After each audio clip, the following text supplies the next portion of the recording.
Praise the Lord. Praise the Lord. Hallelujah. இன்றைக்கு கூட நம்ம ஃபேமிலி சீரிஸ் அந்த தலைப்பிலே இந்த நாள்ல நாம் தியானிக்க வந்திருக்கிறோம். Today also we have come as the next part of the family series. அந்த குடும்ப சீரிஸ்ல இன்றைக்கு தலைப்பு என்னன்னு பார்க்கும்போது சிலுவையின் ஆசீர்வாதம் என்கிற தலைப்பிலே பல மாதங்களாக தியானித்துக் கொண்டு வந்தோம். We have been meditating on the topic blessings of the cross for many of the months. இயேசு சிலுவையை சொன்ன 7 வார்த்தைகளை கொடுத்து ஒவ்வொரு மாதமும் ஒரு வார்த்தையாக நாம இதுவரை தியானித்துக் கொண்டு வந்திருக்கிறோம். The words which Jesus spoke on the cross, each month we are meditating upon each verses.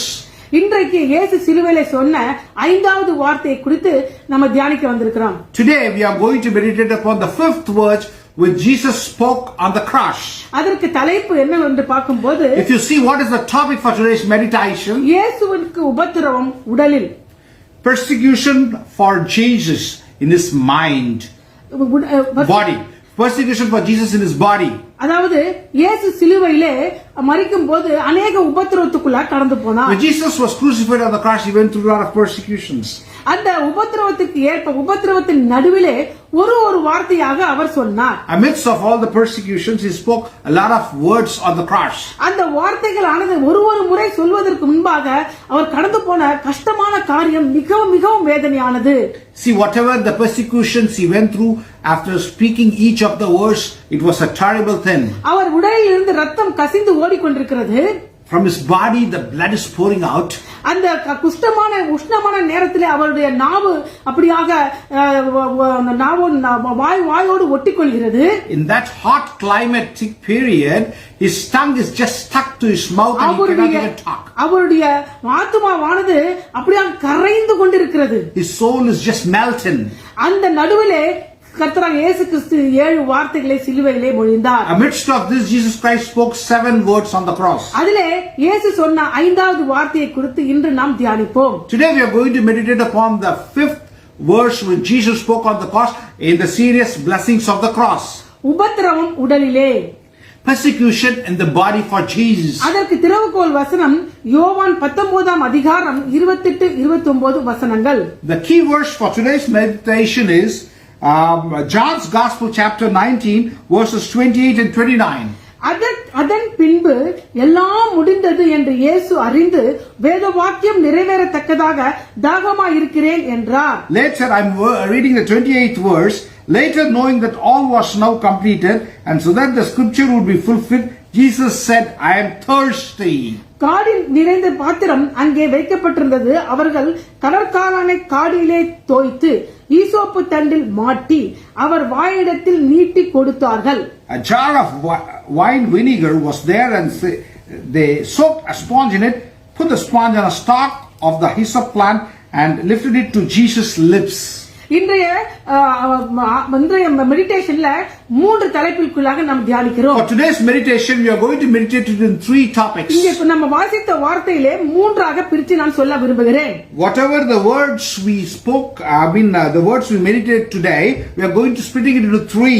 28ஆம் வசனமும் 29ஆம் வசனத்தை 3ஆக பிரிக்கிறேன். I'm going to divide verses 28 and 29 into 3 topics. முதல் தலைப்பு எல்லாம் முடிந்தது. First one is everything is finished. இரண்டாவது தலைப்பு நான் தாகமாய் இருக்கிறேன். The second topic is I'm thirsty. மூன்றாவது ஈசோப்பு தண்டு. The third one is the stalk of the hyssop plant. மறுபடியும் சொல்கிறேன். Once again I'm repeating it for you. யோவான் 19ஆம் அதிகாரம் 28ஆம் வசனத்திலே காணப்படுகிற எல்லாம் முடிந்தது என்பது முதல் தலைப்பு. The first topic is seen in John's Gospel chapter 19 verse 28. It is said that everything is fulfilled. இரண்டாவது தலைப்பு என்னன்னு பார்க்கும்போது யோவான் 19ஆம் அதிகாரம் 28ஆம் வசனத்திலே காணப்படுகிற தாகமாய் இருக்கிறேன். The second topic is found in John's Gospel chapter 19 verse 28. It is mentioned as I am thirsty. மூன்றாவது தலைப்பு யோவான் 19ஆம் அதிகாரம் 29ஆவது வசனத்திலே காணப்படுகிற ஈசோப்பு தண்டு. And the third topic is found in John's Gospel chapter 19 verse 29. It is stalk of the hyssop plant. முதல் தலைப்பு எல்லாம் முடிந்தது. The first topic is everything is finished. எதுவெல்லாம் முடிந்தது என்று நாம் அறிந்து கொள்ள வேண்டும். First of all, you should understand what all is finished. இயேசு கிறிஸ்து தாமே இந்த உலகத்திலே பிறந்தது முதல் இது சிலுவையிலே இந்த சென்னப்பகுதியிலே இருக்கிற வரைக்கும் எதையெல்லாம் முடிந்தது என்று சொல்லி ஒரு பிரீஃபாக பார்ப்போம். We are going to see brief what all Jesus Christ has completed or finished on the cross are till of this moment.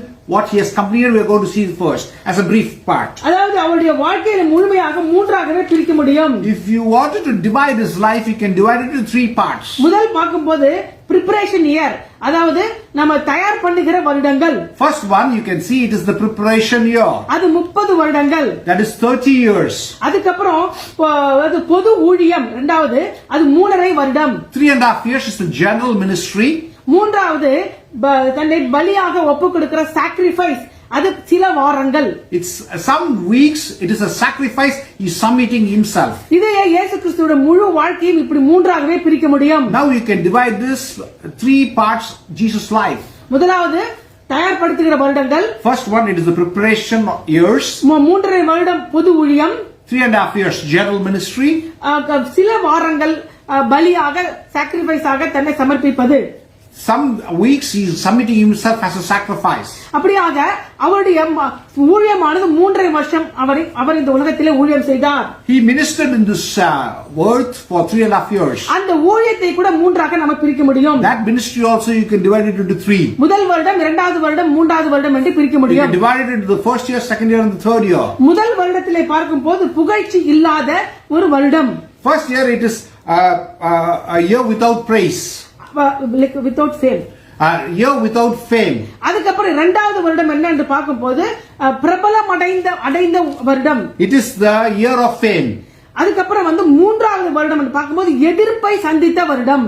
It is a year which is having a lot of opposition. அந்த எதிர்ப்பை சந்தித்த பிறகு யோவான் லூக்கா 19ஆம் அதிகாரம் 41 44வது வசனம் வரை பார்க்கும்போது இயேசு தாமே கடைசி வாரத்திற்காக வென்று சொல்லி கழுதையின் குட்டின் மேல் ஏறி எருசலேமுக்குள்ளாக பிரவேசிக்கிற ஒரு காரியம். You can see the last weeks, it is written in Luke's Gospel 19:41. He is sitting on the ass and he is going into Jerusalem. அப்படியாக கழுதை குட்டியா அந்த கோல்ட் மேல ஏறி கர்த்தர் இயேசு கிறிஸ்து எருசலேமை நோக்கி கடந்து போவதை நம்ம பார்க்க முடியும். You can முடிகிறது. see that Jesus is going on the colt towards Jerusalem in the last few weeks. அதுக்கப்புறம் இயேசு கிறிஸ்துவுடைய கடைசி பேஷன் வீக் என்று சொல்லுவோம். Next, you can see the passion week of our Lord and Savior Jesus இதுவே இயேசு இந்த உலகத்திலே ஊழியத்தை செய்த வருடங்கள். These are the years that Jesus ministered in this earth. முதல் வருடம் புகழ்ச்சி இல்லாத ஒரு வருடம். First year is a year without fame. இரண்டாவது வருடம் பாப்புலாரிட்டி பிரபலம் அடைந்த வருடம். The second year is a year of popularity. மூன்றாவது வருடம் எதிர்ப்பை சந்தித்த opposition year. It is called the year of opposition. இறுதியாக கடைசி வாரத்திற்காக என்று சொல்லி கர்த்தர் இயேசு கிறிஸ்து கழுதை குட்டின் மேல் ஏறி எருசலேமை நோக்கி ஏறெடுக்கிற பயணம். It is the journey which Jesus took on the call towards Jerusalem, which is in the last few weeks. அப்படியாக கடைசி பேஷன் வீக் நம்ம வருவோம். Now the passion week we will come to the last part. அந்த இயேசு கிறிஸ்துவுடைய கடைசி 7 நாட்களை தான் நம்ம பேஷன் வீக் என்று சொல்லுவோம். The last 7 days before his crucifixion is called the passion week. அது ஞாயிற்றுக்கிழமையில ஆரம்பிச்சு வெள்ளிக்கிழமையில முடியும். It starts from Sunday and it finishes on Friday. அப்படியாக ஞாயிற்றுக்கிழமை என்ன சொல்லுங்க எப்படியாக கடைசியாக எருசலேமுக்குள்ளாக அவர் வருகிறார் என்று பார்ப்போம். Lastly, we can see how he is coming into Jerusalem. அது மத்தேயு 21 அதிகாரத்துல 1ல இருந்து 14 வசனத்துல 11 வசனத்தை பார்க்கும்போது கழுதை குட்டின் மேல் ஏறி எருசலேமுக்குள்ள வந்து விட்டார். In Matthew's Gospel chapter 11 verses 1 to Matthew's Gospel 21 1 to 11. Matthew's Gospel 21 1 to 11, you can see that he rode on the colt and he comes into Jerusalem. அப்படியாக வாரத்தின் 7 நாள் உண்டல்லவா, முதல் 3 நாட்கள் அதாவது ஞாயிறு திங்கள் செவ்வாய் 3 நாட்களிலே அவர் அதிகாரத்தை செலுத்தினவனாக ஊழியம் செய்தார். 3 days, Sunday, Monday and Tuesday, you can see that he had a lot of authority and he did his ministry. அதை நாம பொது ஊழியம் என்று சொல்லுவோம். You can say that as a general ministry. Public ministry. It is a public ministry, we can say. முதல் 3 நாட்கள் public அதாவது பொது ஊழியம் என்கிற பப்ளிக் மினிஸ்ட்ரி, அதிலே தம்முடைய ஆளுமையும் அதிகாரத்தையும் செலுத்தினார். In the 3 days he did the public ministry, he showed all his authority over it. அதாவது இரண்டாவது முறையாக ஆலயத்தை சுத்திகரித்தார். Second time he cleansed the temple. முதல் முறையாக இயேசு கிறிஸ்து ஊழியத்திற்கு வரும்போது ஒரு முறை ஆலயத்தை சுத்திகரிக்கிறார். First time when Jesus came into this world and in this ministry, he cleansed the temple first time. இறுதியாக அந்த பேஷன் வீக் என்று சொல்லுகிற அந்த 7 நாட்களுக்குள்ள முதல் 3 நாட்களுக்குள்ளாக அந்த ஆலயத்தை சுத்திகரிக்கிறார். In the passion week, the first 3 days he cleanses the temple the second time. So அதனால நம்ம முதல் 3 நாள் அதாவது ஞாயிறு திங்கள் செவ்வாயை என்ன செய்வோம் என்று பார்க்கும்போது அத்தாரிட்டியோட அதிகாரத்தோட ஊழியம் செய்கிற பொது ஊழியம். See, the first 3 days, Sunday, Monday and Tuesday, you can see ministry of authority. அங்க அப்படியாக கழுதை குட்டின் மேல் ஏறி உள்ள வராரு. He is journeying through the court. 3 நாள் பொது ஊழியத்தை செய்கிறார் அதிகாரத்தோடு. With authority, he is doing 3 days of ministry. அடுத்து வருகிற புதன் வியாழன் வந்து quiet days என்று சொல்லுவோம். And Wednesday and Thursday, it is quiet days. அவர் சீஷர்கள் நடுவிலே ஊழியம் செய்தார். He is ministering with his disciples. அதை நாம் என்ன மனதுருக்கமாக அவர் செய்தார். He did it with a lot of compassion. முதல் 3 நாள்ல அதிகாரத்தோடு செய்தார். First 3 days he did with authority. அது பப்ளிக் பொது ஊழியமாக நடந்தது. It is a public ministry which he did. அடுத்த 2 நாட்கள் புதன்கிழமை வியாழக்கிழமை ஆனது quiet day என்று சொல்லி கம்பேஷனாக மனதுருக்கத்தோடு சீஷர்களுக்கு ஊழியம் செய்தார். Wednesday and Thursday, the 2 days, it was a quiet day. With compassion, he did the ministry towards his disciples. அடுத்த வெள்ளிக்கிழமை ஆனது தனி ஊழியம் செய்தார். On Friday, he did a separate ministry, single ministry. Solitary என்று சொல்லுவோம். It is a solitary ministry which he did. அதே நம்ம வெள்ளிக்கிழமை செய்தார். He did that on Friday. புரியுதுங்களா? அப்படியாக Likewise, இந்த காரியங்கள் நம்ம பார்க்கும் பொழுது அற்புதமாக அவர் வந்து ஊழியம் செய்து முடிப்பதை பார்க்க முடிகிறது. You can see that miraculously he did this ministry and he completes his ministry. அந்த வெள்ளிக்கிழமை என்ன நடக்குதுன்னு பார்க்கும் பொழுது, if you see what happened on the Friday, அவர் சிலுவையை சுமந்து அதாவது எருசலேமுக்கு புறம்பே இழுத்து செல்லப்படுகிறார். He is carrying the cross and he is carrying the cross and he is going outside of Jerusalem. எருசலேமுக்குள்ள வரும் பொழுது பாஷன் வீக்குக்கு கழுதை குட்டி மேல ஏறி வராரு. When he came into Jerusalem during the Passion Week, he came on a colt like a king.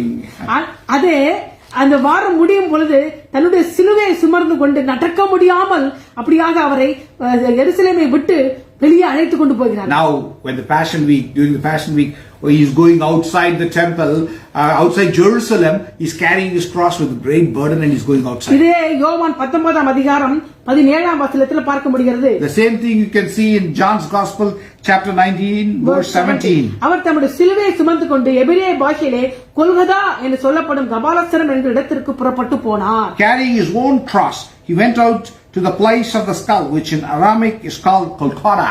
அப்படியாக யோசிச்சு பாருங்க, அந்த எருசலேம்ல கிட்டத்தட்ட நீங்க பார்க்கும் பொழுது அவர் in Jerusalem, அவர் ஒரு வருடத்திலேயும் அவர் ஊழியம் செய்த ஒவ்வொரு வருடத்திலும் 3 வருஷம் ஊழியம் செய்தார். ஒவ்வொரு முறையும் யூதருடைய முறைப்படி எருசலேமுக்கு வருவார். See, 3.5 years ministered in the earth, and every year when he ministered, he used to come to Jerusalem. ஏனென்றால் யூதர்கள் வருஷத்தில் ஒரு முறை 3 பண்டிகையை ஆசீர்வதிப்பதற்கு வர வேண்டும் என்று மோசேயானவர் பிரமாணத்தில் எழுதி வைத்திருக்கிறார். Mosaic law always says that 3 times the Jews have to come to Jerusalem. அந்த பிரமாணத்தை நிறைவேற்றும்படியாக இயேசு அங்கே வந்தது உண்டு. To fulfill the law, Jesus came to Jerusalem. அப்படியாக அதனுடைய முதல் வருடத்திலே, தன்னுடைய ஊழியத்தின் முதல் வருடத்திலே அப்படியாக இயேசு கிறிஸ்து பஸ்கா பண்டிகையிலே எருசலேமுக்கு வருகிறார். அது யோவான் 2ஆம் அதிகாரம் 13ஆம் வசனத்திலே பார்க்க முடிகிறது. In John's Gospel 2:13 you see for the Passover festival and celebration Jesus Christ comes into Jerusalem. அங்க வந்து ஆலயத்தை எல்லாம் சுத்திகரிக்கிறார். He comes there and the first time he cleanses the temple. இரண்டாவது வருடத்தில் என்ன பண்ணான்னு பார்க்கும்போது, the second day what he does, if you see, யூதருடைய பண்டிகையாக பெந்தகோஸ்தே பண்டிகைக்குள்ள பண்டிகைக்கு எருசலேம் வருகிறார். during the Jewish festival of the Pentecostal, he comes into Jerusalem. அது யோவான் 5ஆம் அதிகாரம் 1ஆம் வசனத்தில் இருக்கிறது.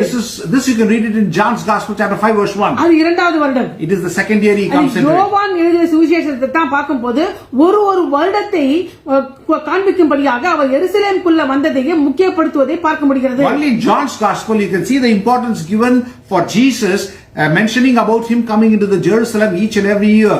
அப்படியாக முதல் வருடத்திலே கடந்து வருகிறார். பஸ்கா பண்டிகையிலே அவர் அந்த ஆலயத்தை சுத்திகரிக்கிறார். First year of his ministry he comes into Jerusalem and he cleanses the temple for the first time. இரண்டாவது வருடத்தில் என்ன பண்ணுகிறார் பார்க்கும்போது எருசலேம் வருகிறார். எந்த பண்டிகைன்னு பார்க்கும்போது அது பெந்தகோஸ்தே பண்டிகை.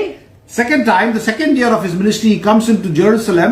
Why he comes to celebrate the festival of Pentecost? அது யோவான் 5ஆம் அதிகாரம் 1ஆம் வசனத்தில் இருக்கிறது. That is mentioned in John's Gospel chapter 5 verse 1. அப்ப வந்து என்ன பண்றாரு, பெதஸ்தா குளத்திலே அப்படியாக முடவனாக கிடக்கிற அந்த மனுஷனை 38 வருஷம் கிடக்கிற மனுஷனை சுகமளிக்கிறார். During that time what he does, he heals a person who is lame for 38 years, who is staying under Bethesda. Bethesda என்று பார்க்கும்போது அர்த்தம் ஹவுஸ் ஆஃப் மர்சி, அதாவது இரக்கத்தின் வீடு என்ற அர்த்தம். What is the meaning of Bethesda? If you see, it is the house of mercy. அதாவது முதல் முறை வரும்பொழுது அதிகாரத்தோடு ஆலயத்தை சுத்திகரித்தார். The first time when he came with authority and he cleansed the temple. இரண்டாவது வருடம், அந்த வருடம் தான் அவருக்கு year of popularity. In the second year, it is the year of popularity. அப்ப என்ன செய்யறார், வந்து இரக்கத்தை காண்பிக்கும்படியாக பெதஸ்தாவிலே இருக்கிற அந்த மனுஷனை சுகப்படுகிறார். In the second year, with compassion, he comes into that Jerusalem and he heals the lame man who is there for 30 years. மற்றுமாக மறுபடியும் எருசலேமிலே காணப்படுகிற இரண்டாவது வருடத்திலே அது வந்து பாஸ்ஓவர் ஃபெஸ்டிவல்ல திருப்பி யோவான் 6 அதிகாரம் 3 வசனத்திலே பார்க்க முடிகிறது. The third time he is coming into Jerusalem, that is written in John's Gospel, chapter 6, that he comes to celebrate the Passover festival. அதோடு அவருடைய இரண்டாவது வருடத்தின் ஊழியத்திலே இது நடக்கிறது. This is also happening in the second time of his ministry. இரண்டாவது வருடம் ஊழியம் முதல்ல This is the second year of his ministry this is happening. மொத்தமாக 3 வருஷம் ஊழியம் செய்றார் அவரு. Totally 3.5 years he ministered on அப்போ என்ன this earth. செய்றாரு? What he does in that அநேக time. காரியங்களை செய்றார். முதல்ல பார்க்கும்போது 5000 புருஷர்களுக்கு உணவளிக்கிறார்.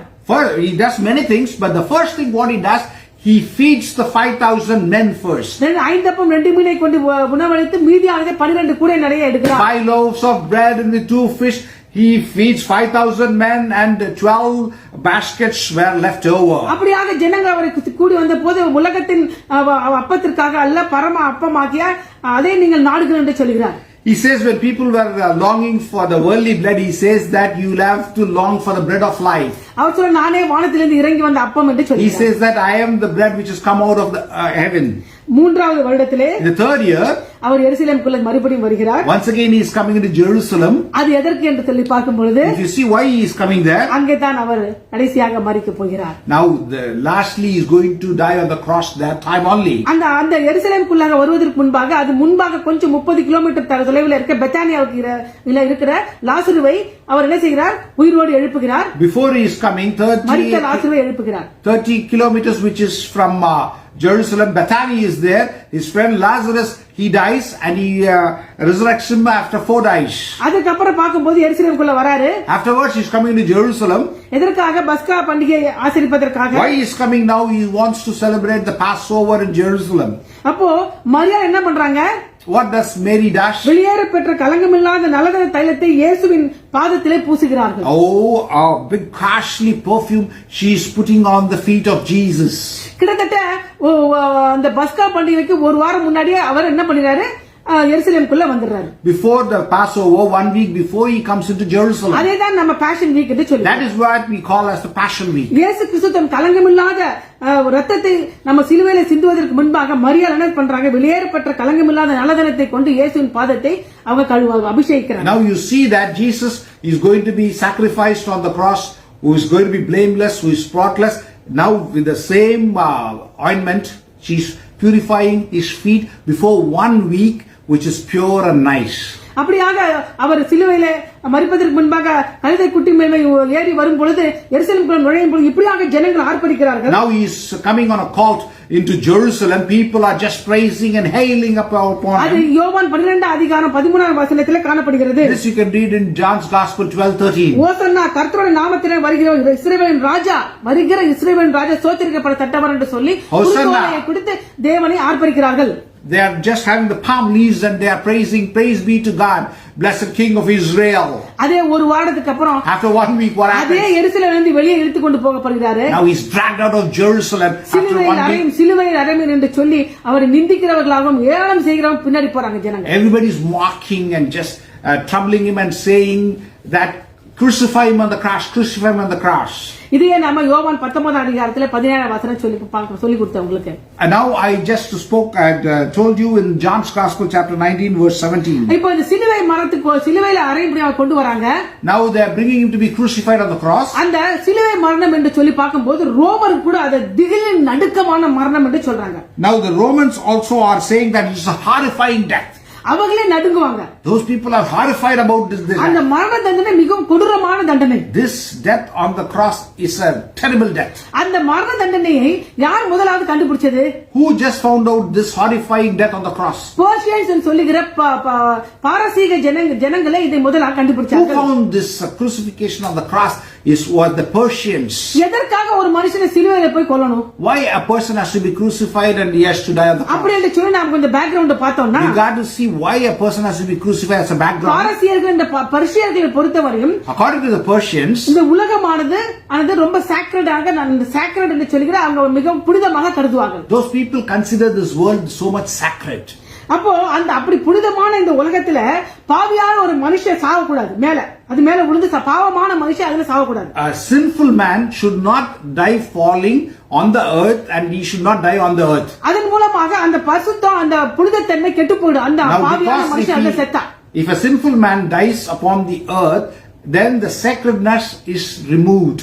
அதனால ஈவில் டூயர் என்று சொல்லி பாவத்தை செய்த மனுஷன் குற்றவாளி என்ன பண்ணுவாங்க, அப்படியே அந்த கட்டையில அவருடைய சிலுவை ஆணி அடிச்சு மேல தூக்கி விட்டுருவாங்க. A evil person who has done sin, who is doing wrongdoings, that person, they are not putting him on the earth and he is going to die. They put him on a tree and it's going to be crucified, so he is not touching the earth, so he is above the earth and he dies and he has an horrifying death.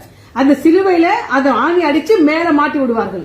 They will crucify them with nails and they will be hanging on the cross. இதுதான் சிலுவை மரணம். This is called the crucifixion இது of the cross. முதலாவது கொண்டு வந்தது பாரசீகர்கள் என்ற Persians. First who brought this death sentence is the Persians. அதுக்கப்புறம் அந்த கார்த்தேஜினியன்ஸ் இதை அவங்க ஃபாலோ பண்ணாங்க. Then who followed this were the Carthaginians. அந்த கார்த்தேஜியன்ஸ்ல இருந்து ரோமர்கள் இதை தெரிந்து கொண்டார்கள். From Persians to the Carthaginians and the Romans also followed this. இந்த ரோமர்கள் என்ன பண்ணுவாங்க, யாரெல்லாம் சிலுவையில அறைவாங்க? The Romans will crucify whom?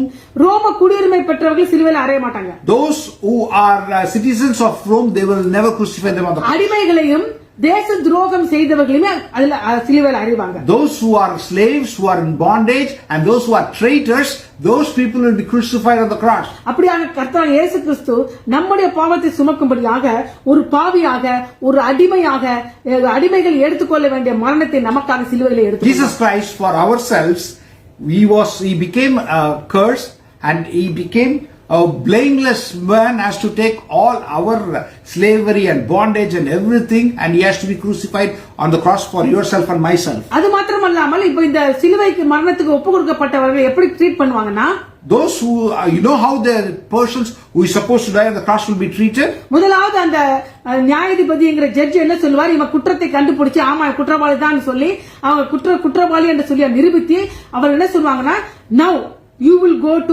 go to cross என்று சொல்லுவாங்க. Now they will justify that this is a criminal and he is to be justified and he is to be on the cross to be crucified. They will say, now you will be crucified on the cross. You will go to the cross அப்படினு சொல்ற வார்த்தையை judge தான் சொல்லணும். The judge will say you will go to the cross. வேற யாரும் சொல்லக்கூடாது. Nobody else should say that. அப்படி சொன்ன உடனே என்ன பண்ணுவாங்க, after this sentence is given, நூற்றுக்கு அதிபதி இன்னும் ஒருத்தனை மெயினா வைப்பாங்க. They will keep a centurion in charge for this. அதுக்கு 4 போர் சேவர்களும் அவ கூட சேர்ந்துப்பாங்க. A centurion will be there and he'll have 4 soldiers. அந்த 4 போர் சேவர்கள் நடுவிலே அது நிறுத்தப்படுவார். He will be amidst of all the 4 soldiers. அநேக அடிகள் அடிக்கப்படுவாங்க. They will slash them. அப்படியாக தன்னுடைய சிலுவையை சுமந்து கொண்டு அநேக தெருக்கள் வழியாக பவனியாக போகும். He has to drag his own cross, carry his own cross, and he has to go through a lot of streets, drag it with a lot of pain, and then he'll be crucified. அப்படி போயிட்டு இருக்கும்போது தடுமாறி விழும்போது அடிச்சிட்டே போவாங்க முதுகுல. When they tremble and fall down, they will put more slashes on them. அந்த நூற்றுக்கு அதிபதி சொன்னேன் இல்லையா, அவர் ஃப்ரண்ட்ல போவார். அவர் கையில ஒரு மேல் விலாசம் காணப்படும். The person who is the centurion who is going in the front, he will have a play card. அந்த மேல் விலாசத்துல இந்த குற்றவாளி என்ன குற்றம் செய்தான் அப்படின்னு சொல்லி அதுல எழுதி இருக்கும். Now he will be carrying a play card and he will be having it display that what crime this criminal has done. எதற்காக ஒருவர் தெரியா அவரை இழுத்துட்டு போறாங்க, அந்த குற்றப்படுத்தினவனை சிறுவரை அறைவனையே கொண்டு போகணும். Why they are dragging him to all the streets and then they take him to the cross? What is the reason? ஏன்னு பார்க்கும்போது அதை பார்க்கறவங்களுக்கு பயம் வரணும். ஐயோ இப்படி தேச துரோகம் செய்தா நமக்கு இந்த நிலைமை வந்துருமே அப்படின்னு ஒரு பயம் வரணும். The reason why they are doing this horrifying death and horrifying session is Those people who see this will be horrified. I'm not supposed to be a traitor. I'm not supposed to betray my fellow citizens.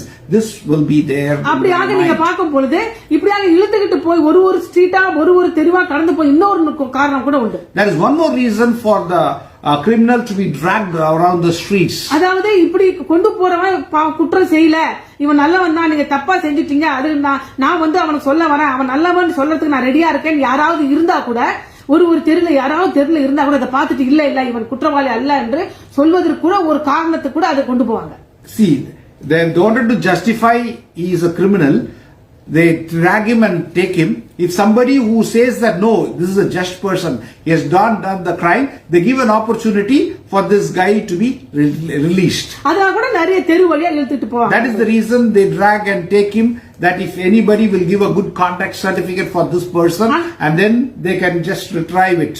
அதுக்கப்புறம் பார்க்கும்போது அந்த இயேசு கிறிஸ்துவின் சிலுவை மரணத்தை நீங்க பார்க்கும்போது, if you see the crucifying death of cross, அங்க அந்த போந்து பிலாத்து என்ன சொல்றாரு, நீ இப்பொழுது சிலுவைக்கு போ என்று சொல்லவே இல்லை போந்து பிலாத்து. Pontius Pilate never said go to cross. அதாவது உங்க விருப்பத்திற்கு நான் ஒப்பு கொடுக்கிறேன் என்று தான் சொல்றாரு. He said that I am submitting to your wish and will. அதாவது உங்க விருப்பத்தின் கேட்டுக்கொண்டுபடியே ஆக கடவுது என்று சொல்றாரு. He says that as you have asked, let it happen. அது லூக்கா 23:24 இருக்கு. It is written in Luke's Gospel chapter 23 verse 24. இயேசுவே நீ இப்போ சிலுவைக்கு போ என்று சொல்லி பந்து பிலாத்து சொல்லவே இல்லை. Pontius Pilate never said that Jesus go to the cross. யூதர்களை பார்த்து நீங்க கேட்டுக்கொண்டுபடியே ஆக கடவுது என்று அனுப்பிட்டார். He said that looking into the Jews, whatever you have asked for has happened. அப்போ அவருக்கு ஒரு மேல் விலாசம் போடணும் இல்லையா? For him also there should be a play card, you know. அந்த மேல் விலாசத்துல என்ன எழுதி இருந்துச்சு? What was written in the play card for Jesus? லூக்கா 19:20 பார்க்கும்போது, இயேசு சிலுவையிலே அறையப்பட்ட இடம் நகரத்துக்கு சமீபமாக இருந்தபடினால் யூதர்கள் அநேகர் அந்த மேல் விலாசத்தை வாசித்தார்கள். அது எபிரேய, கிரேக்க, லத்தீன் பாஷைகளில் எழுதப்பட்டிருந்தது. பிலாத்து ஒரு மேல் விலாசத்தை எழுதி சிலுவையின் மேல் போட்டு விட்டான். அதில் நசரனாக இயேசு யூதருடைய ராஜா என்று எழுதியிருந்தது. லூக்கா யோவான் 19:20 வசனம். John's Gospel 19 verse 19 and 20. 19 and 20. Pilate had a notice prepared and fastened to the cross. It read, Jesus of Nazareth, the King of the Jews. Many of the Jews read this sign, for the place where Jesus was crucified was near the city. And the sign was written in Aramaic, Latin and Greek. யோவான் எழுதின ஒரு காரியத்திலும் இரண்டு அர்த்தங்கள் உண்டு. Whatever John has written, he has two meanings. வெளியரங்கமாக காணப்படுகிற ஒரு அர்த்தம், an outward meaning, உள்ளரங்கத்தில் ஒரு அர்த்தம் இருக்கும். an inner meaning is there. இந்த வெளியரங்கமாக காணக்கூடிய அர்த்தம் பார்க்கும்போது 3 மொழியில எழுதியிருந்தாங்க. அதனால பார்க்கும்போது 3 மொழிகளை பேசிய ஜனங்கள் அதை பார்க்க வேண்டும் என்று இருக்கிறது. The outward meaning is that they have written it in 3 languages, that the persons who are speaking or who can understand the 3 languages can understand that this is the King of Jews. அப்போ அந்த காலகட்டத்தில் வாழ்ந்த அந்த எருசலேமில் இருந்தவர்கள் 3 மொழிகளை பேசுபவர்களாக இருந்தார்கள். Those people who were in Jerusalem were speaking 3 languages. அது முதல் மொழி எபிரேய மொழி, அது வந்து religious language. Aramaic, it is the religious language. Latin என்கிற ரோமர்கள் பேசுகிற மொழியானது official language. The Latin was the official language of the Romans. கிரேக்க மொழி என்று சொல்லி கிரேக்கர்கள் பேசுகிற மொழியானது அது வந்து கலோக்கியல் என்று நாள் ஒன்றுக்கு பேசுகிற மொழி. Greek was the colloquial language of the Romans. Spoken language of the Romans. அப்ப இந்த 3 மொழிகளும் கிட்டத்தட்ட எல்லாருக்கும் கொஞ்சம் தெரியும். All the people understood the 3 languages. அதுல இந்த ஹீப்ரு மொழி என்று பார்க்கும், அதோட அரபிக்கும் கலந்து இருந்ததுனால ஒரு சுத்தமான அரபிக் ஹீப்ரு இல்லாம ஒரு அரபிய மொழி கலந்த ஒரு மொழியாகவே அது ஆயிடுச்சு. It was not a pure Hebraic language, it was mixed with the Aramaic, so it was a mixture of Hebraic and Aramaic language. அப்போ இங்க சொல்லப்படுகிற இந்த 3 மொழிகளை உடைய 3 பட்டணங்கள் இந்த உலகத்துக்கு பல காரியங்களை செய்திருக்கிறது. These 3 cities have done great things for this world. அதாவது 3 மொழிகளை பேசுகிற ஜனங்கள் இருக்கிற 3 நகரங்கள் இந்த உலகத்திற்கு அநேக பங்களித்திருக்கிறது. See, 3 languages these people were speaking. These 3 languages are spoken in 3 cities. These 3 cities have given forth great things for this world. அன்ற 3 மொழிகளை பேசுகிற 3 countries என்று கூட நாம சொல்லலாம். We can say that 3 countries speaking 3 languages. இப்போ இந்த எபிரேய மொழியை பேசினது இஸ்ரவேலர்கள். Aramaic language is spoken by the Jews. Latin மொழியை பேசினவர்கள் ரோமர்கள். Latin language is spoken by the Romans. கிரேக்க மொழியை பேசினவர்கள் கிரேக்கர்கள். Those who spoke Greek were Grecans. அப்போ கிரேக்கர் கிரீஸ் தேசம். The Greek was spoken from the people who were staying in Greece. அப்போ ரோம தேசம். Then the Romans. இஸ்ரவேல் தேசம். Then the Israelites. இந்த மூன்று தேசமும் என்ன செய்திருக்கிறது? உலகத்திற்கு சில பங்குகளை கொடுத்தது. They have given something to this world. The three persons: the Greek, the Romans, and the Israelites. கிரேக்க தேசம் என்ன செய்து பார்க்கும்போது மிக அழகமாக வடிவமைப்பை செய்வாங்கல்ல, ஆர்கிடெக்சர்ல சிறந்தவர்கள். Who? Romans. The Greeks were great in architecture.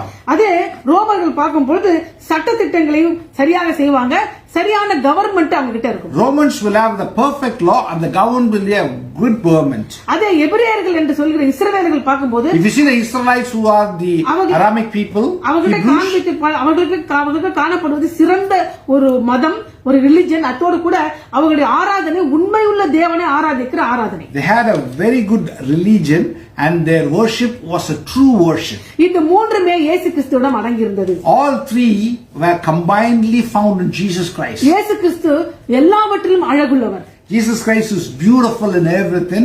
அது வடிவமைப்பை காண்பிக்கிறது. It is showing the architecture. இயேசு கிறிஸ்துவே தேவனுடைய நியாயப்பிரமாணமும் இருந்தார், தேவனுடைய ராஜ்யமாகவும் இருந்தார். Jesus Christ was the law and he was the king of the Jews. which represent அதாவது ரோம தேசத்தை காண்பிக்கிறது. which represents the Roman kingdom. இஸ்ரவேல் தேசத்தை காண்பிக்கும்படியாக இயேசு கிறிஸ்து தாமே தேவனுடைய தற்சொரூபமாக இருந்தார். To show about the Israel, Jesus himself was the profound person of God. இது எல்லாம் சரியாக நிறைவேற்றிக் கொண்டே வருகிறது. Everything was clearly fulfilled. இதனால தான் அவர் சொல்றாரு, என்ன பண்ண எல்லாம் முடிந்தது. That is why we are seeing in the first topic, everything is finished. எல்லாம் முடிந்து விட்டது. Everything is finished. அப்போ அடுத்த தலைப்புக்கு நம்ம போவோம். Second topic we are going into.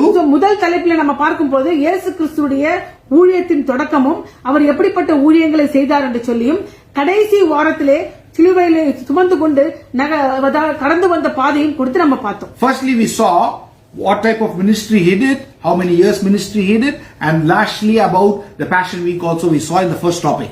அவர் எதற்காக இந்த உலகத்துக்கு அனுப்பப்பட்டாரோ, why he was sent into this world, பிதாவோட சித்தத்தை செய்து முடிச்சிட்டே வரார். he is fulfilling the will of God. அதான் சொன்ன எல்லாம் முடிந்து கடைசி வந்துட்டார். Now that is why we are saying everything is finished and accomplished and he has come to the last part. அதன் பின்பு எல்லாம் முடிந்தது என்று சொல்லி முதல் தலைப்பை முடித்தோம். First one, so that the scripture would be fulfilled, now everything was completed. இரண்டாவது தலைப்பு தாகமாக இருக்கிறேன். The second topic we are coming into is I am thirsty. அந்த தாகமாக இருக்கிறேன் என்று சொல்லும் பொழுது என்ன காணப்படுது? வேத வாக்கியம் நிறைவேறத்தக்கதாக தாகமாக இருக்கிறேன். According to the scripture to be fulfilled, Jesus said I am thirsty. இப்போ வேத வாக்கியம் நிறைவேற வேண்டும் என்று மறுபடி முன்பாக ஒரு வசனம் இருக்கிறது. So if the scripture has to be fulfilled, there should be a verse in the scripture before itself. அந்த முன்பாகவே இப்படியாக ஒரு வேத வாக்கியம் நிறைவேறத்தக்கதாக ஒரு காரியம் நடந்தது. Before the scripture has to be fulfilled, an incident happened. அந்த சம்பவம் எது? What is that incident? அந்த சம்பவம் என்ன என்று பார்க்கும்போது, what is that incident? யோவான் 19 அதிகாரம் 23வது வசனத்திலே 24வது வசனத்திலே காணப்படுகிறது. You can see that John's Gospel chapter 19 verses 23 and 24. போர் சேவகர் இயேசுவை சிலுவையில் அறைந்த பின்பு அவருடைய வஸ்திரங்களை எடுத்து ஒவ்வொரு சேவகரும் ஒவ்வொரு பங்காக 4 பங்காக்கினார்கள். அங்கேயும் எடுத்தார்கள். அந்த அங்கி தையல் இல்லாமல் மேலே தொடங்கி முழுவதும் தையப்பட்டதா இருந்தது. அவர்கள் அதை தம் கிழியாமல் யாருக்கு வருமோ என்று அதை குறித்து சீட்டு போடுவோம் என்று ஒருவரோடு ஒருவர் பேசிக் கொண்டார்கள். என் வஸ்திரங்களை தங்களுக்குள்ளே பங்கிட்டு என் உடையின் மேல் சீட்டு போட்டார்கள் என்ற வேத வாக்கியம் நிறைவேறத்தக்கதாக போர் சேவகர்கள் இப்படி செய்தார்கள். When the soldiers crucified Jesus, they took his clothes, dividing them into 4 shares, one for each of them, with the undergarment remaining. This garment was seamless, woven in one piece from top to bottom. Let's not tear it. They said to one another, let's decide by lot who will get it. This happened that the scripture might be fulfilled which said, they divided my garments among them and cast lots for my clothing. இதிலே ஒரு உடை மிகவும் வெளியரங்கமாக பேர் சொல்லி சொல்றாங்க. அது என்னன்னு பார்க்கும்போது அந்த அங்கி மேலிருந்து கீழே வரைக்கும் முழுமையாக மேலிருந்து கீழே வரைக்கும் முழுமையாக நெய்யப்பட்டதாக இருந்தது என்று சொல்லி ஒரு விளக்கம் அளிக்கிறாங்க. You can see a description is given about the garments. This is the garment which is the tunic which is From top to bottom it is woven. ஏதாவது ஒரு காரியத்தை அவர்கள் யோவானானவர் ஒரு குறிப்பிட்டு சொன்னார்னா அதுக்கு இரண்டு அர்த்தங்கள் அதுல காணப்படும். When John is mentioning certain things, there will be two meanings. One is the inner meaning and one is the outer meaning. வெளியரங்கமான காரியம் என்ன என்று பார்க்கும்போது வேத வாக்கியம் நிறைவேற வேண்டும். What is the outward incident is the scripture has to be fulfilled. எந்த வேத வாக்கியம் நிறைவேற வேண்டும் என்று பார்க்கும்போது scripture has to be fulfilled. சங்கீதம் 22:18 வசனம் நிறைவேற வேண்டும். Psalms 22:18 has to be fulfilled. அது ஒரு காரியம். First thing is that. இன்னொரு காரியம் உண்டு இதுல. Second thing is also that. எல்லாத்துக்கும் இரண்டு காரியங்களை அவர் இரண்டு அர்த்தங்களை உள்ள வைக்கிறார். Always he keeps two meanings in that. அதுல ஒரு யூதருக்கு போட்டுக்கொள்கிற உடையில ஐந்து விதமான உடைகளை அவங்க போடுவார்கள். 5 types of clothes they will keep. முதலாவது காலணி. First thing it is the shoes. இரண்டாவது தலையில் அணியும் குல்லா. Second thing is the turban which is woven in the car. மூன்றாவது அரைக்கச்சை. The third thing is the girdle. நான்காவது துணிக் என்று சொல்கிற உள்ளங்கி. The fourth thing is the tunic. ஐந்தாவது என்னன்னு பார்க்கும்போது வெளியில போடுகிற outer code. The fifth thing is the outer coat. So அப்போ உள்ள ஒன்னு அங்கி இருக்கும் அது துணிக் என்று சொல்லுவோம். மேல் அங்கி என்று சொல்லி வெளியில போட்டுக்கிற ஒரு அங்கி உண்டு. ரெண்டும் போடுவாங்க. See, two things they will wear. One is the tunic which is inside and the outer garment which will be outside. So அது வந்து அவுட்டர் கோட் ன்னு சொல்லுவோம். That you will say as the outer coat. அது உள்ள இருக்க அந்த துணிக் வந்து லூசா இருக்கும். அத டைட்டா பிடிக்கிறதுக்கு இங்க அடையில ஒரு பெல்ட் மாதிரி அரை கச்சை மாதிரி ஒரு நூலை கட்டி இருப்பாங்க. The tunic it will be a loose one. They will have a girdle in their waist which will hold on to the tunic. அப்ப தலையில அவங்க வந்து குளிரா நைட் குளிரா இருக்கதா அந்த மறைக்கும்படியாக தலையிலே ஒரு குல்லா மாதிரி போடுவாங்க. Cold in the night they will have a turban on the head. காலணியும் போட்டுப்பாங்க. Of course you got to wear shoes to walk around. மட்டுமல்லாமல் இப்ப சிலுவையில அறையறதுக்கு 4 போர் சேவகர்கள் உதவி செய்றாங்க இல்லையா?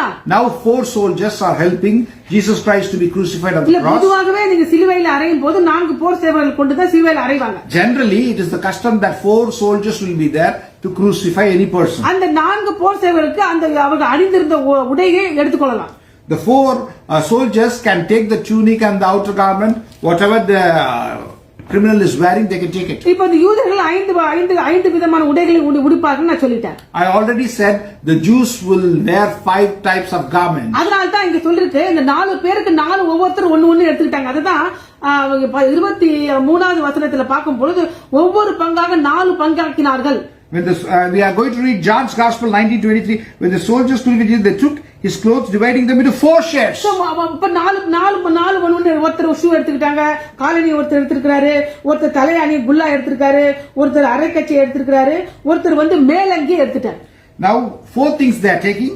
We are assuming the turban is taken, the shoes is taken, the tunic is taken, and also outer coat is taken. ஆனா உள்ள போடுகிற அந்த உள்ளங்கியாக மேலே இருந்து கீழே வரைக்கும் நெய்யப்பட்ட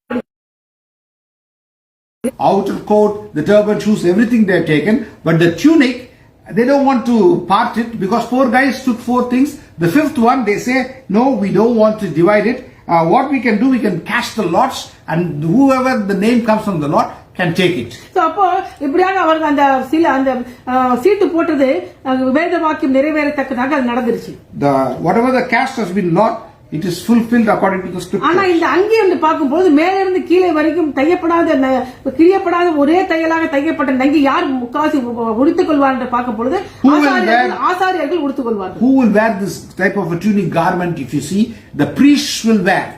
அப்போ அந்த ஆசாரியர்களை லத்தீன் மொழியில் என்ன சொல்லுவாங்க பார்க்கும்போது pontifex அப்படின்னு சொல்லுவோம். லத்தீன் மொழி. The priest in Latin language is called pontifex. இந்த pontifex அப்படிங்கிற லத்தீன் மொழி வார்த்தைக்கு என்ன அர்த்தம்னா what is the meaning of the Latin word pontifex is? bridge builder என்ற அர்த்தம். It is meaning as bridge builder. அப்படி என்றால் அவர் மனுஷருக்கும் தேவனுக்கு நடுவுல ஒரு பிரிட்ஜா இருந்து மனுஷர்களை தேவன் கிட்ட கொண்டு போறது தான் ஆசாரியர்.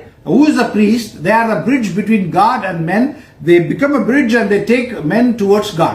அதுக்காக அந்த ஆசாரியருக்கு லத்தீன் மொழியில pontifex என்று கூப்பிடுவாங்க. That is why the priests in Latin language are called as pontifex. அவர்கள் தான் மேல இருந்து கீழே வரும் நெய்யப்படாத கிழியப்படாத ஒரே தையலாக தைக்கப்பட்ட அங்கேயே தரித்துக் கொள்வார்கள். Only the priests they will have a tunic or a garment which will be woven from top to bottom, which cannot be torn. கர்த்தராகிய இயேசு கிறிஸ்து கூட நமக்கும் தேவனுக்கும் இணைக்கிற ஒரு பாலமாக ஒரு பிரிட்ஜாக இருக்கிறார். Jesus Christ is also a bridge between God and us, God the Father and us. அவரே பிரதான ஆசாரியராக நமக்கு முன்பாக போய் நம்மை தேவ சமூகத்தோடு இணைக்கிறார். He is the high priest who has gone before us and he is uniting the Father God and us to us.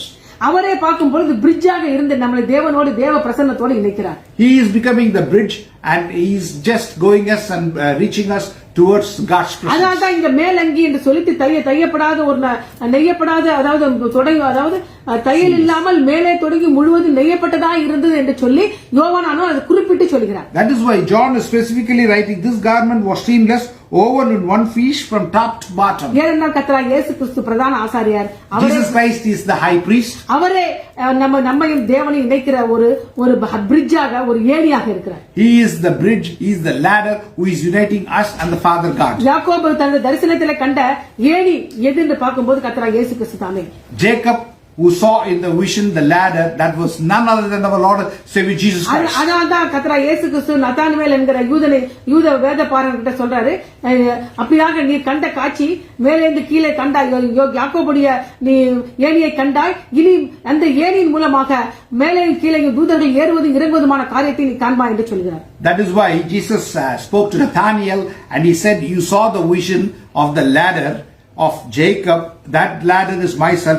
You will see all the people who are going to be taken from the ladder towards God the Father, he said to Nathanael. So இப்படியாக வேத வாக்கியம் நிறைவேறுது. முதலாவது, first thing, the scripture is being fulfilled. அந்த சீட்டு போடும் பொழுது வேத வாக்கியம் நிறைவேறிட்டது. First thing, உடையின் மேல் சீட்டு போடும் பொழுது they are casting the lots on the garment, the tunic, it is completed. அடுத்து தாகமாயிருக்குன்னு சொல்லும் பொழுது வேத வாக்கியம் நிறைவேற வேண்டும். Now I am thirsty, this scripture has to be fulfilled. அது எந்த வேத வாக்கியம் நிறைவேற வேண்டும்? Which scripture has to be fulfilled? சங்கீதம் 69:21 என்கிற வேத வாக்கியம் நிறைவேற வேண்டும். Psalm 66:21, the scriptural word which Psalms has mentioned has to be fulfilled. சங்கீதம் 69:21 இப்படியாக சொல்லுகிறது, என் தாகத்துக்கு காடியை குடிக்க கொடுத்தார்கள் என்று சங்கீதம் 69:21 சொல்லுகிறது. Psalms 69:21 says 69:21, I'm going to read it, don't worry. Psalm 69:21, they put gall in my food and gave me vinegar for my thirst. அந்த வாக்கியம் இப்பொழுது நிறைவேற வேண்டும். Now this scriptural word has to be fulfilled. இப்பொழுது இந்த காரியம் இப்படியாக நிறைவேறுது உண்மைதான். It is true that this is going to be fulfilled. இப்போ எதுக்கு அந்த காடியை நிறைய பாத்திரத்தை அங்க வைக்கிறாங்க? Why they are keeping this vinegar there to be fulfilled? இப்போ இந்த காடி நிறைந்த பாத்திரம் என்ன பண்ணுன்னு பார்க்கும்போது, இப்ப சிலுவையில மரிக்கிறவங்களுக்கு கொடுத்தான்னா அவங்களுக்கு கொஞ்சம் வலி குறையும். Why the jar of wine vinegar is there? When they give this vinegar, then they will have less pain. அந்த மரணம் தான் ஏற்படும், அந்த மரணத்துல இருக்கிற வலி கொஞ்சம் குறையும். Of course death will happen, but the pain will be less. அதை யார் மட்டும் அவங்க இந்த சிலுவையில அறையறதுக்கு உதவுறாங்களோ அந்த சோல்ஜர்ஸ், அவங்களுக்கு ரொம்ப உடம்பு வலிக்கும், இந்த கஷ்டமான காரியத்தை அவங்களும் அதை குடிப்பாங்க. The soldiers also, because they are so tired, the body will pain and everything, they also will drink this jar of wine. கேட்ட உடனே அவர்த காடியை எடுத்து கொடுக்கறாங்க. The moment Jesus said that I am thirsty, they are giving a soaked sponge of wine vinegar to Jesus. இது மத்த சுவிசேஷங்களில் எழுதப்படல, யோவான் நிச்சயமாக குறிப்பிட்டு இதை எழுதுகிறார். None of the other gospels mention this, but John is specifically writing this. தாகமா இருக்கிறேன் என்று இயேசு சொன்னதை அவர் எழுதியிருக்கிறார். He is writing specifically, I am thirsty, that Jesus spoke on the cross. ஏன் யோவான் எழுத வேண்டும் என்று நாம் அறிந்து கொள்ள வேண்டும் என்றால், why John wrote this, you got to understand. அதாவது யோவான் இந்த சுவிசேஷத்தை AD 85 ல எழுதுறாரு. John is writing this gospel in AD 85. யோவான் எழுதின அந்த சுவிசேஷம் தான் கடைசியாக எழுதப்பட்ட 4 சுவிசேஷங்களில் இதுதான் கடைசியாக எழுதப்பட்ட. Out of the 4 gospels, John's gospel is the last gospel which was written. கிட்டத்தட்ட பைபிள்ல எழுதப்பட்ட அனைத்து காரியங்களிலே இது கொஞ்சம் கடைசியா காணப்படுது. அதுக்கப்புறம் வெளிப்படுத்தல் விசேஷத்தை யோவான் எழுதுகிறார். John is writing this gospel lastly, but last but not the least he wrote the book of Revelation. அப்படியாக இந்த யோவான் இந்த சுவிசேஷத்தை எழுதும் பொழுது அந்த யூதேய தேசத்திலே, அதாவது இஸ்ரவேல்ல யூத தேசத்திலே எருசலேமிலே ஒரு பெரிய ஒரு தவறான மதம் பரவி இருந்தது. When John is writing this, in Israel there was a wrong false religion has spread in Jerusalem. அது நாம என்ன சொல்லுவோம், நாஸ்டிசம் என்று சொல்லுவோம். This we will call it as Gnosticism. அது AD 100 அரவுண்ட்ல இந்த நாஸ்டிசம் ஆனது அதிகமாக பரவியது. In AD 100 this Gnosticism spread a lot. அவங்களை பொறுத்த வரைக்கும் மேட்டர், வஸ்து என்பது தீயது. According to them matter is evil. அப்போ வஸ்து வந்து தீயது என்றால் சரீரம் கூட தீயதுதான். According to them, if matter is evil, the body is also evil. ஆத்மா மட்டும்தான் சுத்தமானது. The soul is pure. அப்படி என்றால் ஒரு கடவுளானவர் மனுஷருடைய ரூபம் எடுத்து வர முடியாது. According to the Gnosticism, a God cannot take the human nature and Human he cannot come. Body and he cannot come. ஏன்னா ஹியூமன் பாடி என்பது மேட்டர்ங்கிற வஸ்து, அதுவும் தீயது. Because human body is made of matter, which is human body is made of matter, so it is evil. அப்போ அவங்க என்ன சொல்றாங்கன்னு பாக்கும்போது இயேசு கிறிஸ்து ரட்சகர் தான், அவர் கடவுள் தான். நாங்க ஆனா என்ன சொல்றோம் பாக்கும்போது அது கடவுள் மாம்சத்துல மனுஷ உடலை எடுத்துக்க முடியாது. அதனால அவர் எப்படி இருக்காருன்னு பாக்கும்போது அவருடைய சரீரம் ஒரு கற்பனை தோற்றம். எப்படி சொல்றாங்க? See, Jesus Christ couldn't have come with a bodily form. He is Savior, He is God, everything, but He couldn't have a body, but He is a phantom. That's what they say. இந்த கற்பனை தோற்றத்துல அவர்கிட்ட இந்த pure spirit இருக்குன்றாங்க. They said that He is a phantom, in that He had the pure spirit, but He did not have a body. ஆனா அதனால அவர் நடந்தார்னா அவருடைய கால் தடம் கீழே பதியாது. So according to them, if He walks, you cannot have the footprints of Jesus. அதனால சிலுவையில அவர் கஷ்டப்படவே இல்லை, அவர் சரீரமே இல்லையே.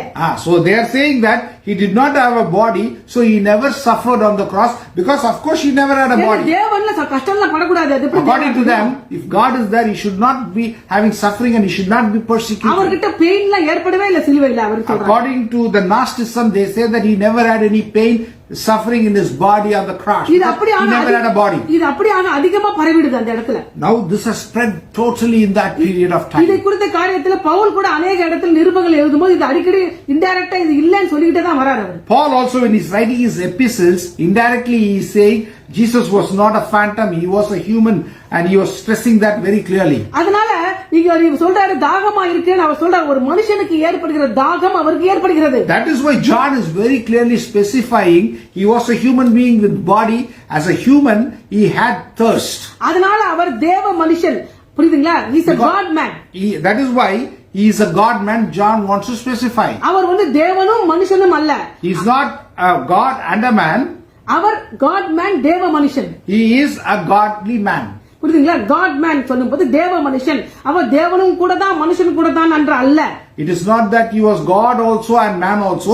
He is a God man. அதாவது son of man, son of God என்று சொல்கிறோம் நாம. We always say that he is the son of God and son of man. அவர் 100% மனுஷன், 100% கடவுள். He is 100% God, he is 100% human being. இதை உணர்த்தும்படியாகத்தான் யோவான் என்ன சொல்றாரு? தாகமா இருக்கு என்று சொல்கிற இந்த வார்த்தை அவர் இங்க emphasize That is why John is emphasizing here that he was thirsty, and he said that I am thirsty as a human being with bodily bodily nature. He said that. நாஸ்டிசம் சொல்ற மாதிரி இயேசுவுக்கு சரீரம் இல்லாம ஒரு கற்பனை தோற்றம் அல்ல, அவர் உண்மையாகவே அவர் மாம்ச ரூபம் எடுத்து மாம்சத்தை இரத்தத்தை உடையவராக இந்த உலகத்துக்கு வெளிப்பட்டார் என்பதை தெளிவுபடுத்தவும் இந்த வசனத்தை யோவான் இங்கு குறிப்பிடுகிறார். That is why John is mentioning this verse, that he is a God who came into this world in the human nature. He had a body and he had blood and he had veins and everything, and he became thirsty, and he want to emphasize that John is very clearly specifying that Jesus said, I am thirsty on the cross. இதையே நாலாவது வசனத்தை இயேசு சிலுவையில மொழியும் பொழுது Eli Eli லாமா சபத்கானி, என் தேவனே தேவனே ஏன் என்னை கைவிட்டு என்று சொல்றாரு. That is why Jesus, the fourth verse we saw last time, that I said, Eloi Eloi lama sabachthani, my God, why have you forsaken me? Our உபத்திரவப்படுகிறார், ஆத்மாவிலும் மைண்டிலும் உபத்திரவப்படுறார். Last time we saw that he was persecuted in his soul and in his mind. So அவருக்கு ஆத்மா இருக்கு, he had soul. இந்த இடத்துல அவர் சரீரத்துல உபத்திரவப்படுறதுனால உலக ரத்தம் எல்லாம் போயிட்டு தாகம் எடுக்கிறது, அதனால அவருக்கு சரீரம் இருக்கிறது. Now he has body because all the blood is pouring out from his body, and he's becoming thirsty, and he's saying that I am thirsty. 30வது வசனத்துல இயேசு காடியை வாங்கின பின்பு முடிந்தது என்று சொல்லி தலையை சாய்த்து ஆவியை ஒப்பு கொடுத்தார் என்று இருக்கிறது. The 30th verse we say that when he had received the drink, Jesus said it is finished. With that he bowed his head and gave up his spirit. அப்ப ஆவியை இங்க காணப்படுகிறது. You see, first we saw the soul, then we saw the body, and also we saw the spirit here. ஒரு மனுஷனானவன் குள்ள மூன்று காரியம் உண்டு, ஆவி, ஆத்மா, சரீரம் உண்டு. In a person he should have a body, soul and spirit. இதை இயேசு கிறிஸ்துவிடம் காணப்படுவதாக தெளிவாக இங்க யோவான் வெளிப்படுத்துகிறார். That is why John is very clearly specifically writing that Jesus Christ had body, soul and spirit. இதையே நாம் இன்று அறிந்து கொள்கிறோம். Today also we are understanding this. அவர் தேவன், மனுஷன், தேவன் அண்ட் மனுஷன். He is God man. அதுதான் தேவ மனுஷன். He is God man. இதையே நாம் இன்றைக்கு இரண்டாவது என்ன சொல்லி தாகமா இருக்கேன் என்று சொல்லி முடிக்கிறேன். Secondly, we have completed the topic I am thirsty. He is a God man. இது தாகமா இருக்கேன் என்று சொல்வதனால அவர் தேவ மனுஷன் என்பது வெளிப்படுகிறது. It is very clearly revealed that since he said that I am thirsty, he is God man. முதல் தலைப்பு எல்லாம் முடிந்தது என்று சொல்லி சிலுவையை நோக்கி அவருடைய பயணத்தை காண்பிக்கிறோம். Firstly, he said that everything is accomplished, everything is finished, and we see this journey towards the cross. இரண்டாவது தலைப்பிலே தாகமாயிற்று என்று சொல்லி தேவ மனிதன் என்று நாம் வெளிப்படுத்துகிறோம். Secondly, he said that I am thirsty, and he is proving that he is a God man. மூன்றாவது பார்க்கும்போது ஈசோப்பு தண்டு என்று சொல்லி யோவான் 19:30 நான் 29 நான் வாசிக்கிறேன். Now we are going to see the third and final topic as in John's Gospel 19:29 it is said a stalk of hyssop plant. அப்ப அந்த ஈசோப்பு தண்டு என்பது மூன்றாவது தலைப்பு. The third topic is the hyssop plant. அந்த ஈசோப்பு தண்டு தலைப்பு நான் கர்த்தராகிய இயேசு கிறிஸ்து பஸ்கா ஆட்டுக்குட்டி என்று சொல்ல வருகிறேன். I am mentioning that Jesus Christ is the Passover lamb. எப்படி நான் சொல்ல விரும்புகிறேன் அது? How I am saying that he is the Passover lamb? ஒரு காரியம் இங்கு பார்க்க வேண்டியதாக இருக்கிறது. You got to see one thing here. யோவான் 19 வசனத்தை நாம் தெளிவாக வாசிக்கும் போது ஒரு காரியம் இங்கு காணப்படுகிறது. அது என்ன என்று When you read John's Gospel chapter 19 verse 29, one thing is very clearly specified. அவர் என்ன சொல்ற கடற்காரனை காடியிலே தோய்த்து ஈசோப்பு தண்டிலே மாட்டி என்று சொல்கிறார். Now you see a jar of wine was there. They soaked a sponge in it, put the sponge on a stalk of the hyssop plant. ஆனா இதையே மத்தேயு எழுதும் போது மத்தேயு 27:48 எழுதும் போது கடற்காலானை எடுத்து காடியிலே தோய்த்து அது ஒரு கோலிலே மாட்டினார்கள் என்று சொல்றார். In Matthew's Gospel 27:48 it is mentioned, immediately one of them ran and got a sponge. He filled it with wine vinegar, put it in a stick and offered it to Jesus to drink. அப்ப என்ன சொல்றாங்க வேத வல்லுனர்கள்? What are the Bible theologians are saying? யோவான் இங்க எழுதும் போது தப்பா எழுதிட்டாரு. John has written it wrongly. கோல்ல தான் மாட்டுவாங்க. ஈசோப்பு தண்டை யூஸ் பண்ண மாட்டாங்க. தப்பா எழுதிட்டாருன்னு சொல்றாங்க. They will always put it on a stick. They won't put it on a hyssop stalk. They said that hyssop plant is wrongly John has mentioned. They are saying. நான் உங்களுக்கு ஒரு காரியம் சொல்லி கொடுத்தேன். மேல் விசாரத்திலே 3 மொழியை எழுதுறது எதற்கு என்று சொல்லி அதுக்கு 2 அர்த்தம் உண்டு. உள்ள அர்த்தத்தையும் வெளி அர்த்தத்தையும் சொல்லி கொடுத்தேன். I told you why John is writing with the inner meaning and the outer meaning. The 3 languages why it is mentioned. I told you. அதுக்கப்புறம் அவருடைய அங்கியானது தையல் இல்லாம மேல இருந்து கீழே போய் நெய்யப்பட்டதா இருந்துச்சு. அதுல சீட்டு போட்டாங்க. அதுக்கு 2 அர்த்தம் உண்டு. அதையும் சொல்லி கொடுத்தேன். When his tunic or his garment was put into lots, it was woven from top to bottom. It had a 2 meaning. I also explained that. இந்த இடத்துலயும் பார்த்தோம். இதுல 2 மீனிங் இருக்கு. Here also there is 2 meaning. One is the inner and the outer meaning. அவர் தவறாக எழுதவே இல்லை. He has not written it wrongly. அவர் எழுதுறது கரெக்ட்டா தான் எழுதினார். Whatever he has written it is correct. ஏன் என்று பார்க்கும் பொழுது why you have to look into இந்த it? ஈசோப்பு தண்டு என்று சொல்லி வாசித்த உடனே யூதர்களுக்கு ஒரு காரியம் உடனே வெளிப்படும். When it is written as hyssop, இந்த சுவிசேஷத்தை எழுதி அநேகர் படிக்கும்படியாக கொடுக்கப்படுகிறது. see, when he was writing this, many Jews have been converted into Christianity and accepted Jesus as their savior.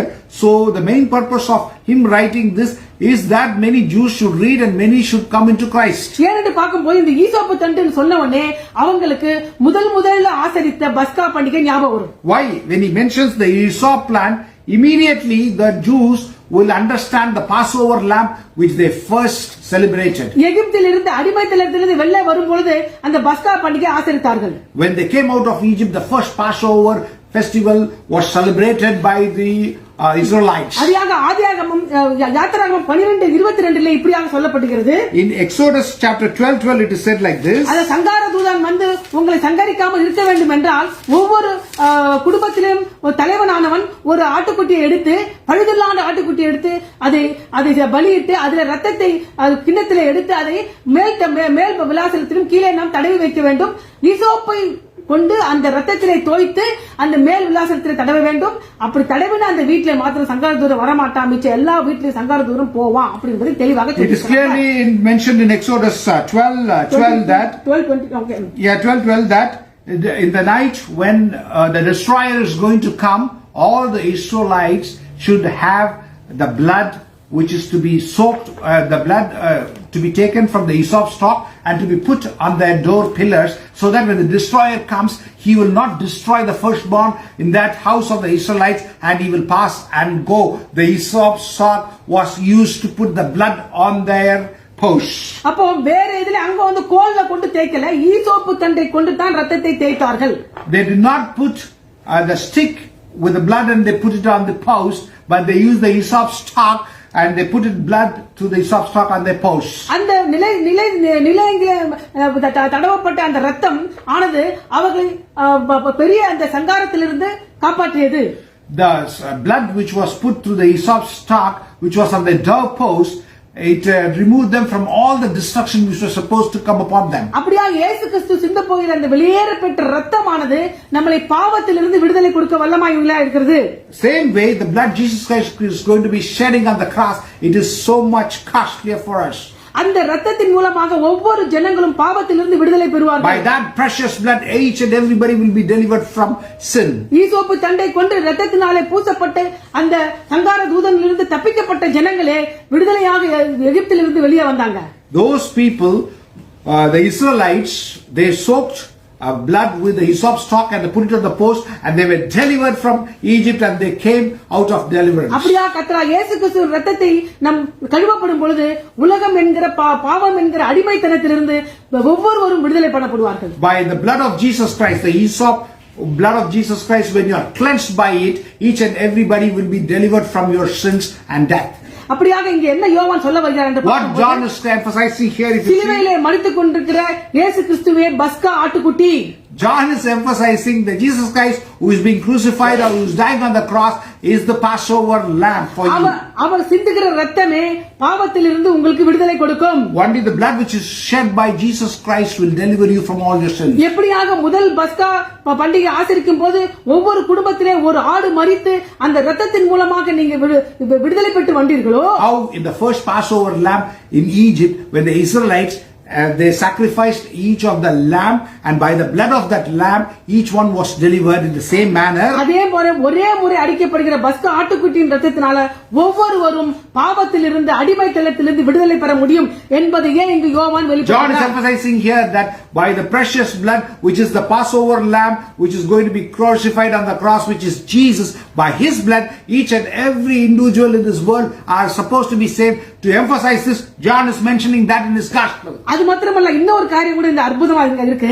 And one more thing is miraculously mentioned here. என்னன்னு பார்க்கும்போது யோவானானவர் முதலாவது யோவான் ஸ்நானகனுடைய சீஷனாக இருந்தார். First you must understand that John the disciple was the disciple of John the Baptist. ஆனால் அந்த யோவான் ஸ்நானகன் ஆனவர் கர்த்தராகிய இயேசு கிறிஸ்து இப்படி கடந்து வரும்போது இவரே தேவ ஆட்டுக்குட்டி என்று சொல்லி அவர் யோவானுக்கு அறிமுகப்படுத்துகிறார். But John the Baptist is introducing John the disciple that this is the lamb which is to be this is the lamb.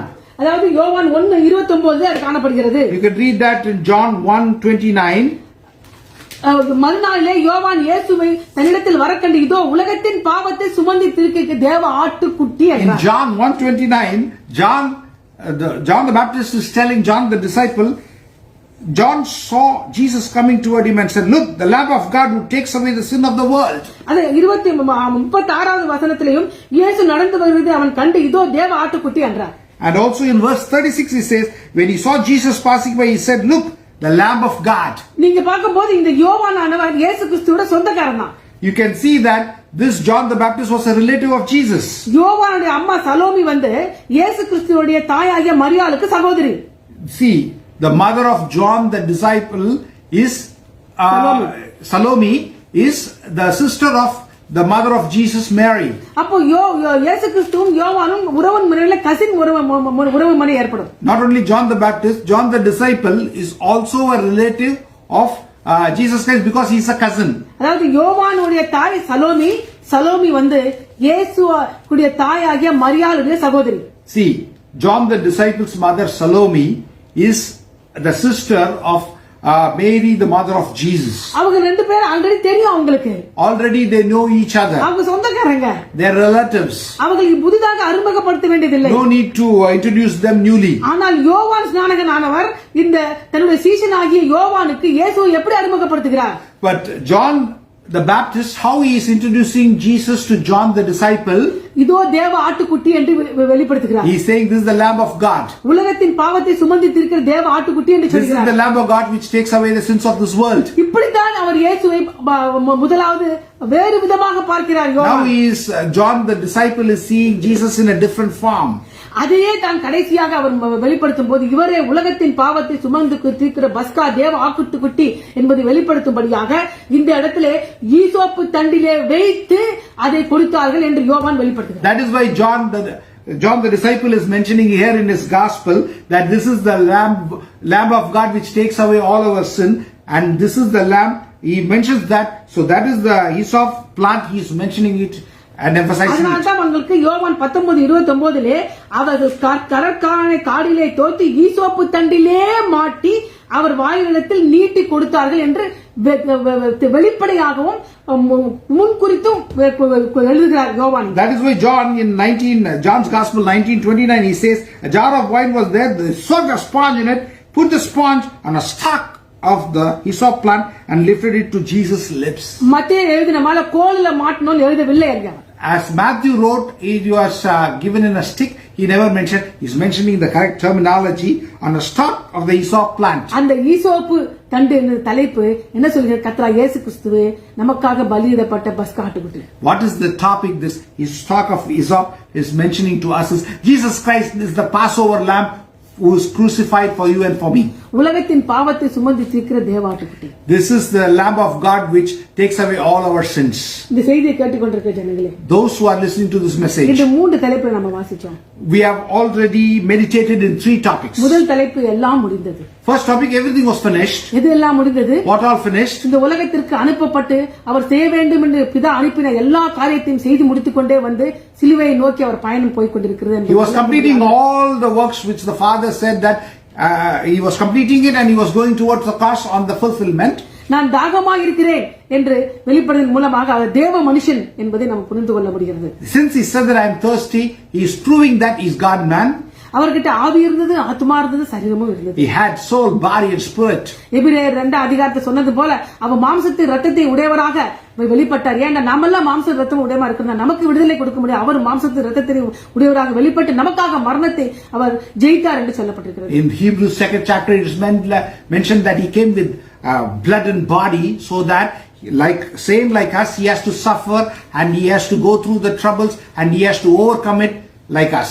அதான் ஈசோப்பு தண்டு என்று சொல்லும்போது மத்தேயு சுவிசேஷத்திலே கோல் என்று சொல்லிக்கப்பட்டாலும் யோவான் என்ன ஈசோப்பு தண்டிலே தான் மாட்டினார்கள் என்று வெளியரங்கமாக ஒரு குறிப்பாக சொல்வதன் நோக்கம் கர்த்தர் இயேசு கிறிஸ்துவே நமக்கு பாவத்தை சுமந்து தீர்க்கிற பஸ்கா ஆட்டுக்குட்டி என்பதை அவர் சிந்த போய் ரத்தம் வெளியேற பெற்றது என்று சொல்லி அந்த ரத்தத்தின் மூலமாக விடுதலை கிடைக்கும் என்பதை சொல்வதற்காக ஈசோப்பு தண்டு என்று பஸ்கா ஆட்டுக்குட்டி என்ற தலைப்பை கொடுத்தோம். See, Matthew was mentioning a stick, but John is very clearly emphasizing that it was soaked sponge or then the stalk of the hyssop plant. That means he is the Passover lamb who is supposed to be crucified for your sins and my sins, and he is going to deliver you and me. That is why John has emphasized as the Passover lamb. That is the understanding we got in this message today. எல்லாம் முடிந்தது என்று சொல்லி பார்க்கும்போது நம்மை முற்று முடிய நடத்த வல்லவர், எல்லாவற்றையும் முடிக்க நம்முடைய வாழ்க்கையில வல்லவராயிருக்கிறார். It is finished means he is the one who can complete, we can finish. He can completely lead us and guide us in all through our lives. நம்ம எதற்காக இந்த உலகத்துக்கு அனுப்பப்பட்டோமோ அது முற்று முடிக்க நமக்கு உதவி செய்ய அவர் வல்லவராயிருக்கிறார். Why we were sent into this world, he is capable of completing and accomplishing it. He is capable of it. அவர் ஆவி, ஆத்மா, சரீரம் எல்லாத்திலையும் அவர் பாடுபட்டதன் நிமித்தமாக அநேக பாடுகளை சந்தித்துக் கொண்டிருக்கிற நம்ம அவர் பாடுபட்டு அவர் துக்கம் அடைந்ததுனால நம்முடைய துக்கம் என்னன்னு அவருக்கு தெரியும். அதனால நம்மளை பார்த்து இவர் எள்ளி நகைய மாட்டாரு. நம்ம அவர் தைரியமா அவர் கிருபாசனத்துல சேர்ந்து நம்ம பிரச்சனை எல்லாம் அவர்கிட்ட சொல்றதுக்கு. Since he came in the body, soul and spirit with blood and he came as a flesh. With flesh he came. So since we suffer, he knows what is suffering and he went through this suffering and he overcame his suffering. So he will not mock unto you, but you can, when you go to him, he is going to be compassionate and he will console you and he will take you to the Father. அதனால தான் எபிரேயர் 4:15-16 இப்படியாக சொல்லுது, தைரியமாக கிருபாசனத்திலே நம்மால சேர முடியும், ஏன்னா அவர் நம்மளை போல பாடுகளை அனுபவித்தார் என்று சொல்லி. You can go with great confidence to the mercy seat because already Jesus Christ has gone through this confidence and he has gone to the mercy seat. So with that confidence, you and I can go to the mercy seat. நம்முடைய பாதையில அவரும் போனதுனால நீங்க பயப்பட, நாம இப்படி போறனே இது எப்படி ஆண்டவர்ட்ட கொண்டு போவோம். உங்களுக்கு என்ன கஷ்டமா இருந்தாலும், என்ன பாவத்துல நீங்க அடிபட்டு இருந்தாலும், இது இவ்வளவு அசிங்கமான பாவத்தை நான் செஞ்சுட்டேனே, யார் என்ன சொல்லுவாங்க, வெள்ள கேட்டு அசிங்கமாச்சனே, என்ன செய்வேன் அப்படி நீங்க நினைக்க வேண்டாம். எல்லா விதமான பாடுகளுக்குள்ள கடந்து போய் பாவமில்லாத அவர் நம்முடைய பாவத்தை சுமந்து சிலுவையில கஷ்டப்பட்டதுனால எல்லா பாவத்தையும் எடுத்துட்டு அவர்கிட்ட டைரக்டா போங்க. அவர் உங்கள் பாவங்களை மன்னிக்க வல்லவராயிருக்கிறார். See, whatever sins you are going through, whatever sins you have committed, commit your sins to the feet of Jesus because he knows everything. So when you submit it to him, he is capable of healing you, he is capable of removing you from the sins, he is capable of delivering you. So do not keep it with you. go to the mercy seat of our Lord and Savior Jesus Christ and you will be delivered. இந்த யோவான் மறுபடியும் ஒரு நிருபத்தை எழுதுறார். அதுல ஒரே ஒரு வாசகத்தை சொல்றார், அதை முடிக்கிற 1 யோவான் 1:7 வாசித்து பாருங்க. You read that 1 John 1:7. இந்த யோவான் சுவிசேஷத்தை எழுதின யோவானே ஒரு நிருபத்தை எழுதுறாரு. அதுல அந்த ஈசோப்பு தண்டை குறித்து மையப்படுத்தி அதுல கர்த்தராகிய இயேசு கிறிஸ்து ரத்தத்தை சொல்லும்படியாக ஈசோப்பு தண்டு என்று சொல்லி இங்கு வெளிப்படுத்தினவர் தன் எழுதின நிருபத்தில் இப்படியாக சொல்கிறார். 1 யோவான் 1:7 In 1 John 1:7 he is saying like this. குமாரனாகிய இயேசு கிறிஸ்துவின் ரத்தம் சகல பாவத்தையும் நீக்கி நம்மை சுத்திகரிக்கும். He says the blood of Jesus his son purifies us from all sins. அதைத்தான் இந்த நாள் நாம் தியானித்து முடிக்கிறோம். That is what we are going to meditate and we are finishing. அவருடைய ரத்தம் நம்முடைய எல்லா பாவத்தையும் நீக்கி சுத்திகரிக்க வல்லமை உள்ளது. The blood of Jesus his son purifies us from all sins. இந்த பாவம் அந்த பாவம் எல்லா பாவத்தையும் all the sin இந்த செய்தியை கேட்டுக்கொண்டிருக்கிற ஜனங்களே, it cleanses you. Those who are listening to this message, இந்த பாவத்தின் அடிமையிலும் வியாதியின் அடிமையிலும் அதாவது உலகத்தில் இருக்க அடிமையா இருக்க ஜனங்களுக்கு ஆண்டவர் சொல்லுற ஒண்ணுதான், நான் those who are in the bondage of sin, those who are in the bondage of this world, those who are in the bondage of many things, God is saying only one thing. இயேசு கிறிஸ்துவின் ரத்தம் சகல பாவத்தை நீக்கி உங்களை சுத்திகரிக்கும். Blood of Jesus son purifies us from all the sins and it delivers you. Amen. கர்த்தர் உங்களை ஆசீர்வதிப்பாராக. May God bless you. Amen. Hallelujah. Praise the Lord.